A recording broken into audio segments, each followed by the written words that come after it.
back to Chicago. Thanks. Never know what to do with this part here. I know. So how does it compare to your juicer? The Juicero? It's different. Now, this is delicious. Since you're a juice pro, I was a little nervous, but...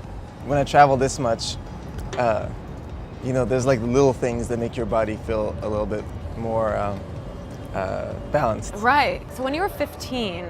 Yes. And did you win 5 world championships by 18? Yes. A big championship when I was 15, and then 2 other titles when I was 17 and 2 others when I was 18. Were your parents driving you to their competitions? Flying also, they were all overseas. So basically, all this was a while ago. I'm 34 now. At first, my parents were supportive enough. They were just sort of like, not fully understanding what I was doing, but just kind of saying like, hey, you love doing this, so cool, fine, you know. I was pretty serious at school too, so my dad would just say like, if your grades stay up, you could do this stuff too. And then my brother was in music as well, so he was kind of encouraging me a lot too. At first it was, you know, gigs around Montreal or neighboring town, you know, Ottawa, Quebec City, things like that. And once I started entering these competitions, that took me quickly to the worldwide stage. So the first championship that I won was in Italy, actually. It started with a prelim in Montreal, which took me to the Canadian finals. Okay. And then they said, hey, you got to go to Italy for the world championships. Yeah, when I was like 15, 16, I would always travel with either my brother or my mom.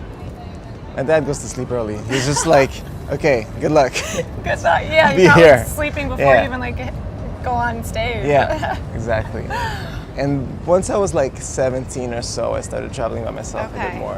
What do you remember most about maybe whether it was the first competition or like your first performance? With the perspective of, you know, like 20 years of touring since, those early couple shows and performances and competitions, the way I remember them now is that I felt like I was in my basement, but just not in my basement. You know, I wasn't really thinking about the consequences much or the big picture or, you know, existence.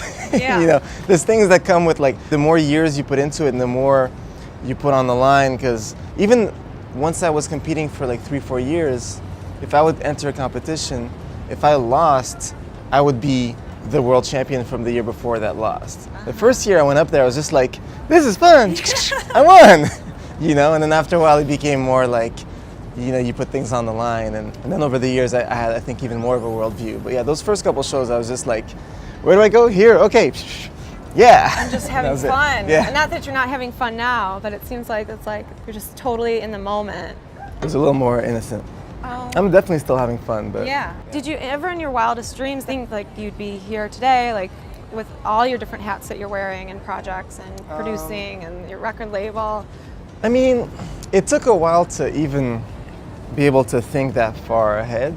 You know, like I got into DJing at a time when DJing itself was kind of having a renaissance. So I was able to ride a wave, and there was definitely something going on at the time. And I was, you know, in a sense, I was at the right time, at the right place. And those kinds of moments only happen every so often. I've seen DJing go through those waves maybe 2 or 3 times over those 20 years. So my friends and I would sometimes think like, let's see how long this goes, because the amount of attention we were getting for something that was at the time so niche, it was a little uncanny. You know, there's just a lot of people paying attention to it. People talk about it and you're like, oh cool, you guys are paying attention.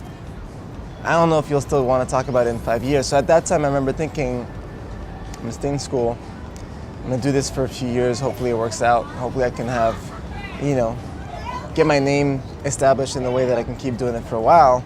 You know, when I was 16, I remember thinking like, I really should get some sort of degree so that when I'm 40, I'm not just like looking for something to do. I remember really thinking like, for when I'm 40. Right, that was sort of the thought process.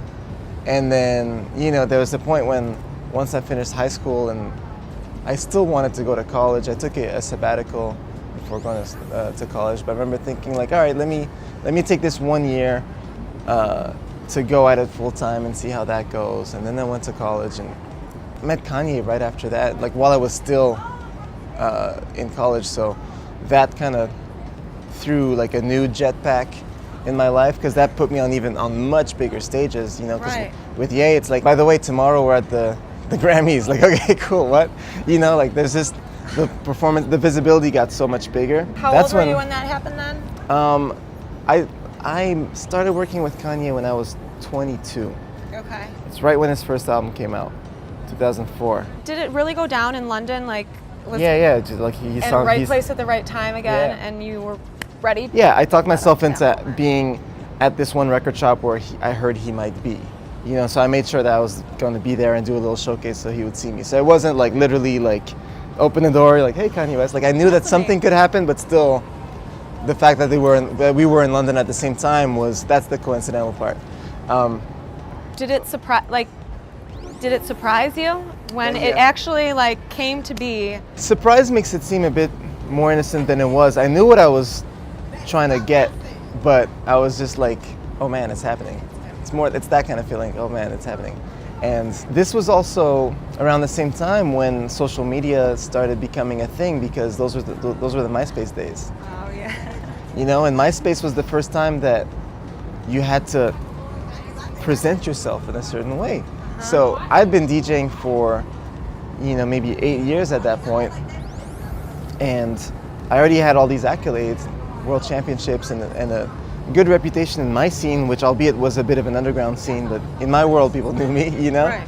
But then Ye put me on those big stages, and at the same time, when everybody in the music scene was building these MySpace pages, it was like, you gotta have some sort of artwork which comes with an aesthetic decision, which says like, well, how are you representing yourself?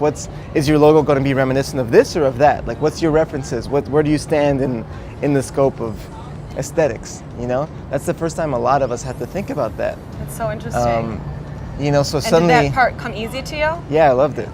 But it's the first time I really, went gung-ho with it. So then suddenly I got a logo, I got a page design, I'm making flyers for my tours, I'm starting to put out more, mixed CDs and things like that, because for all those years prior to that, it was a live thing.